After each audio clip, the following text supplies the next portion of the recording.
కళాశాలలో తెలుగుదేశం పార్టీ అఖండమైనటువంటి విజయంతో గెలుచుకోవడానికి ఈ రోజు కదలి వచ్చినటువంటి సైన్యమే ఒక ప్రతిరూపంగా మనం అందరం భావించాలి. ప్రతి ఒక్కరి నోట ఒకటే మాట, చంద్రన్నని మళ్ళీ మనం ముఖ్యమంత్రి చేయాలి. తెలుగుదేశం, జనసేన, భారతీయ జనతా పార్టీతో కలిసి ఉన్న ఎన్డీఏ ప్రభుత్వాన్ని రాష్ట్రంలో దేశంలో మనం ఏర్పాటు చేసుకొని డబుల్ ఇంజిన్ సర్కారుతో రాష్ట్రం దేశం ముందుకు నడిపించే విధంగా మనం అందరూ కూడా సిద్ధమవ్వాలనే కార్యక్రమం ప్రతి ఒక్కరి మనసులో కూడా ఈ రోజు ఉంది. అది నిజం చేసుకోవాలంటే ఈ 38 రోజులు కూడా నిద్రాహారాలు మానుకోనైనా సరే మనం అందరం కూడా కష్టపడుకొని తెలుగుదేశం పార్టీ గెలుపు కోసం అందరం కూడా సమిష్టిగా కృషి చేయాల్సినటువంటి అవసరం ఉంది. 5 సంవత్సరాలు జగన్మోహన్ రెడ్డిని గెలిపించిన తర్వాత ఏ ఒక్కరికైనా న్యాయం చేయగలిగారనేది గుండెల మీద చేసుకొని ఎవరైనా చెప్పగలరా? ఎవరికి అడిగినా సరే ప్రతి ఒక్కరు కూడా మేము మోసపోయామని చెప్తున్నారు, కానీ ఎవరికి కూడా ఈ రోజు సుఖం గాని సంతోషం గాని 5 సంవత్సరాలు మనం ప్రశ్నిస్తుంటే భయపెట్టించారు. ఏదో కోతలకు వస్తామని, పెన్షన్లు ఇవ్వకుండా చేస్తామని, లేకపోతే ప్రభుత్వ పథకాలు మనకు రాకుండా ఆపుతామని ఎన్నో రకాలైనటువంటి ఇబ్బందులు పెట్టి పేదవాడి తాలూకా నోరు నొక్కేసే ప్రయత్నం చేశారు. ఇంకా సహించే ప్రసక్తి ఉండకూడదు. పేదవాడు గాని, పలాస వ్యక్తి గాని మన పౌరుషం ఏంటో మనకి చాటి చెప్పాలి. 5 సంవత్సరాలు మనకు జరిగినటువంటి అన్యాయానికి ప్రతిరూపంగా వచ్చే ఎన్నికల్లో ప్రతి ఒక్క ఓటు కూడా సైకిల్ గుర్తు మీద ఓటు వేసి చంద్రబాబు, పవన్, నరేంద్ర మోదీ గారిని వాళ్ళందరూ మాకు అవసరం అనే విషయాన్ని ఎన్నికల్లో మనం తెలుగుదేశం పార్టీని గెలిపించి చాటి చెప్పాలని కూడా తెలియజేసుకుంటున్నాను. అసలు మంత్రిగా ఉండి పలాసకు ఒరిగిందేంటో ఒక్క వైసీపీ నాయకులైన సమాధానం చెప్పమని తెలియజేసుకుంటున్నాను. కేటీ రోడ్డును పూర్తి చేయగలిగారా? వ్యాపార వర్గం, వ్యాపార కేంద్రంగా ఉన్నటువంటి పలాసలో వ్యాపారస్తులు కూడా భయపెట్టే పరిస్థితికి వచ్చారు. వాళ్ళు కూడా ఈ రోజు స్వతంత్రంగా వ్యాపారం కానీ ఒక మాట కూడా మాట్లాడడానికి అవకాశం లేకుండా వ్యాపార వర్గాన్ని కూడా ఈ రోజు తొక్కేసే పరిస్థితికి వచ్చారు. ఇక్కడే పక్కన ఉన్నటువంటి రైల్వే బ్రిడ్జ్ 5 సంవత్సరాలుగా చూస్తున్నాం. ఇదే అప్పలరాజు గారు కానీ ఆ రోజు వైసీపీ నాయకులు కానీ హామీ ఇచ్చారు, మేము వచ్చిన తర్వాత పూర్తి చేస్తామని. 5 సంవత్సరాలు అయింది, పూర్తయిందని ఇక్కడ గరుడు కానీ ప్రజలు గడుపుతున్నారు.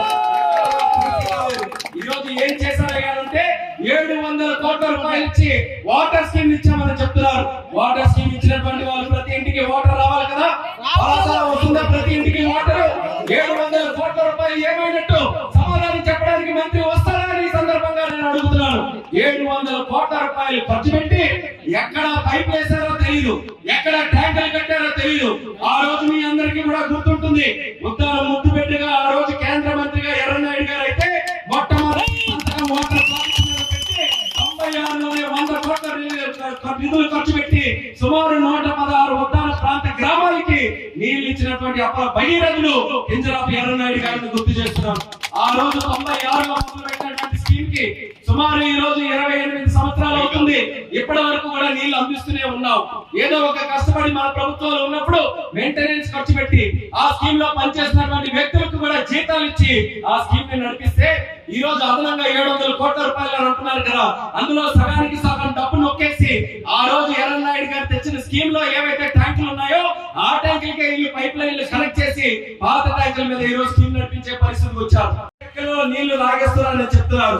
టెక్కలలో నీళ్లు లాగేస్తే ఇదే లిఫ్ట్ ఇరిగేషన్ స్కీమ్ లో ఆ రోజు తెలుగుదేశం పార్టీ ప్రభుత్వంలో ఉన్నప్పుడు కూడా ఉన్నాయి. అక్కడ లిఫ్ట్ ఇరిగేషన్ స్కీములు పెట్టినా సరే పలాసాకి నీరు అందించినటువంటి ఘనత మన తెలుగుదేశం పార్టీ కూడా తెలియజేస్తున్నారు. ఎందుకంటే అప్పుడు పోరాట యోధుడులాగా గౌతు శ్యామ సుందర శివాజీ గారు పలాస గడ్డ మీద నిలబడి వంశధార తాలూకా నీరు శివారు ప్రాంతాల్లో వజ్రం కొత్తూరు గాని పలాస మండలం గాని తీసుకొని రావాలని ఆ రోజు ధర్నా చేసి దీక్ష చేసి చంద్రబాబు నాయుడు గారిని సైతం కదిలించినటువంటి వ్యక్తి గౌతు శివాజీ గారిని గుర్తు చేస్తున్నారు. బ్రహ్మాండంగా జనవరిలో జగన్మోహన్ రెడ్డి మన ప్రాంతానికి వచ్చి 700 కోట్ల రూపాయలతో శ్రీకాకుళం జిల్లా తాలూకా దాహాన్ని తీర్చేస్తున్నారని చెప్పి ఆ రోజు ఎన్నో కార్యక్రమాలు చేసినట్టు బిల్డప్ ఇచ్చుకున్నారు. కేవలం బిల్డప్ కే పనికొస్తారు, పబ్లిసిటీకి పనికొస్తారు, కానీ పబ్లిక్ దగ్గరికి వస్తే చెప్పులతో కొట్టే పరిస్థితి వైఎస్ఆర్ కాంగ్రెస్ పార్టీకి ఉందని కూడా తెలుసుకోవాల్సిన 5 సంవత్సరాలు మేము పనిచేసాం.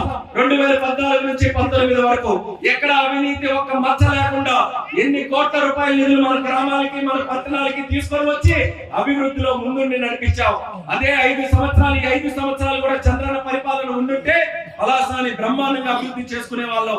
ఆ రోజు చంద్రబాబు నాయుడు గారు ఉన్నప్పుడు 6,000 కోట్ల రూపాయలు ఇచ్చి ఒక బ్రహ్మాండమైనటువంటి పథకం, వంశధార నుంచి ఇక్కడ ఇచ్చాపురం ఉన్న బాహుదా నది వరకు మొత్తం నదులన్నీ కూడా అనుసంధానం చేయాలి. నదులు అనుసంధానం చేస్తే ఇచ్చాపురంలో కూడా ఎవరైనా రైతు వ్యవసాయం చేసుకోవాలంటే ఉభయ గోదావరి జిల్లాలాగా 2 పంటలు మన జిల్లాలోనే పండించుకోవాలి.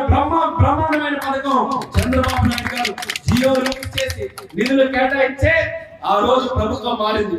ఇదే ప్రభుత్వంలో వీళ్ళకందరికీ కూడా అన్ని సిద్ధంగా ఉన్న పరిస్థితుల్లో నిధులు కేటాయిస్తే చాలు ప్రాజెక్టు ముందుకు నడిచేది. కానీ ఆ జియోని చింపి చెత్తపట్టలో పడేసి 1 రూపాయి కూడా కేటాయించలేదు.